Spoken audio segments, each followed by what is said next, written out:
It's the Real News Network. I'm Sharmini Pires coming to you from Baltimore.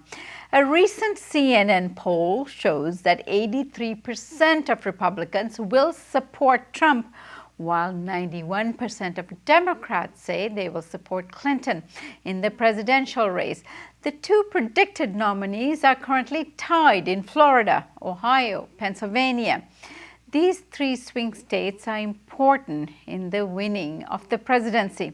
No president has won an election without locking at least two of these three states.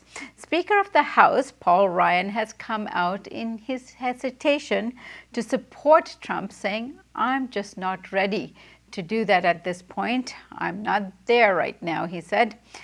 Trump is scheduled to meet with Speaker of the House Paul Ryan on Thursday, along with other delegates in D.C., and here's what he had to say.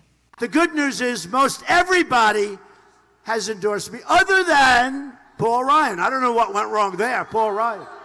And I would imagine things will be okay with Paul Ryan. We'll see. I'm meeting him on Thursday. We're going to see what happens. He wants to meet. We're going to see what happens. If he wants to meet, I'll meet. But the important thing is you folks, okay? And he'll understand that.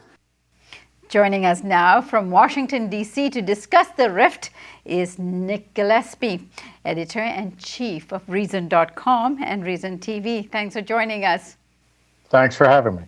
You recently co-authored a piece. It was titled "The Declaration of Independence: How Libertarian Politics Can Fix What's Wrong with America." Give us a sense of what you were trying to accomplish in that piece. What that was about is the fact that over the past 20, 30, even 40 years, the single largest group of voters that are growing in America are independents. People are refusing to identify as either Democratic or Republican. And that, I think, matters a lot, and it actually plays into this. And just to give you a sense of things, according to Gallup, which has been asking for the past 30 or 40 years, they ask people, which party do you identify with the most? Not necessarily who do you vote for all the time, but do you feel more like a Republican or a Democrat? For Republicans, it's at 26%. For Democrats, it's at 29%. Those are basically historic lows for both parties. And I think part of the reason for that is that the parties no longer really represent what voters care about, nor do voters identify with them. So the bonds, the kind of brand loyalty that people have to either the Republican or the Democratic Party is really dropping, and has been dropping pretty dramatically over the past several decades. All right. And then back in March, you wrote another piece called "Upside of the Trump Insurgency," where you welcome the disorder in the party. You say that it has lost its way. And in the last few days since Indiana, we've seen a lot of friction between the Republican leaders like Paul Ryan and Donald Trump.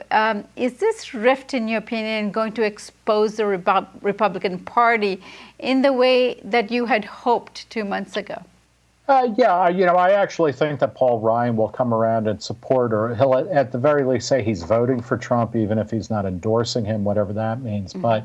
But what has happened is that at least since the mid-'60s, the Republican Party has always co-opted a libertarian rhetoric to talk about, their goals. They want a government that is smaller. They want a government that is limited. They want a government that gets out of people's lives.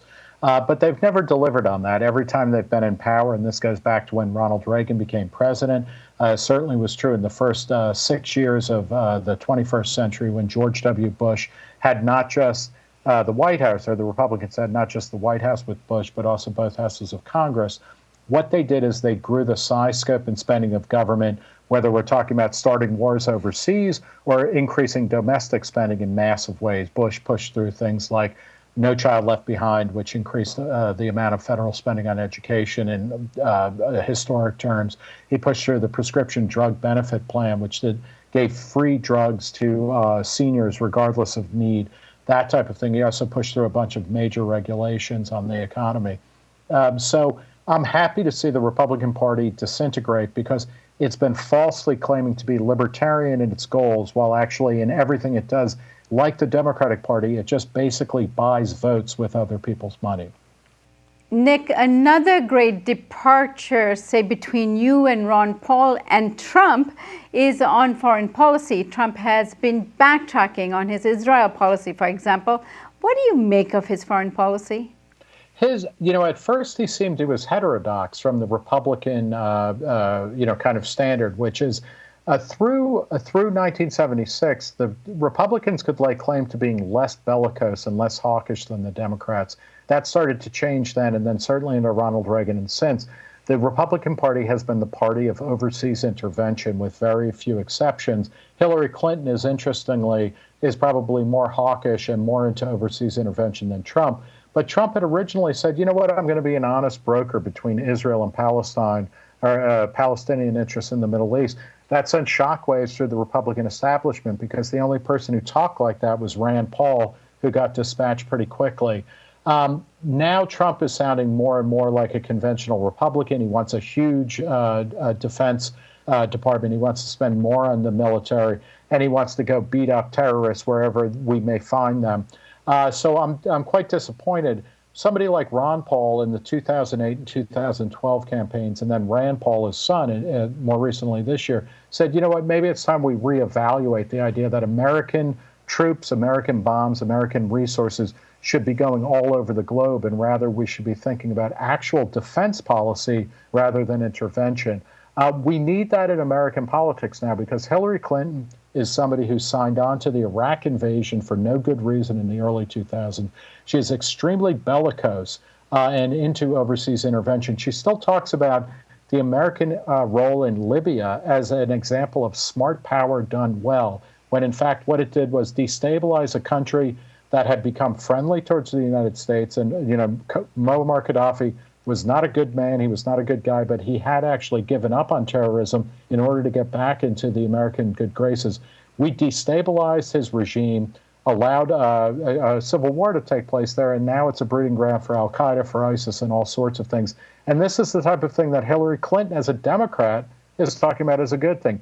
We need a principled voice for non-interventionism in American foreign policy. And unfortunately, Trump looked like he might be getting there, but now is being pulled back into the Republican mainstream. The other thing that is interesting is that foreign policy and domestic policy, particularly as it comes to things like immigration and surveillance, are linked. And unfortunately, this is another place where Donald Trump has just got awful from a libertarian perspective.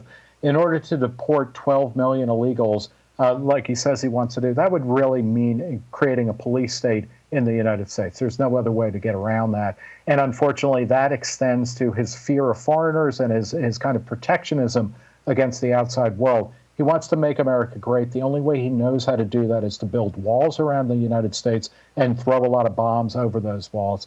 It's a bad way. And unfortunately, in many significant ways, I think it actually maps onto what Hillary Clinton's view of the world is.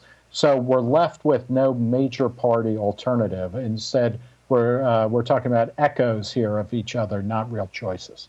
Thank you so much, and we hope to have you back again, and perhaps after today's primaries. All right. Thank you very much. And thank you for joining us on the Real News Network.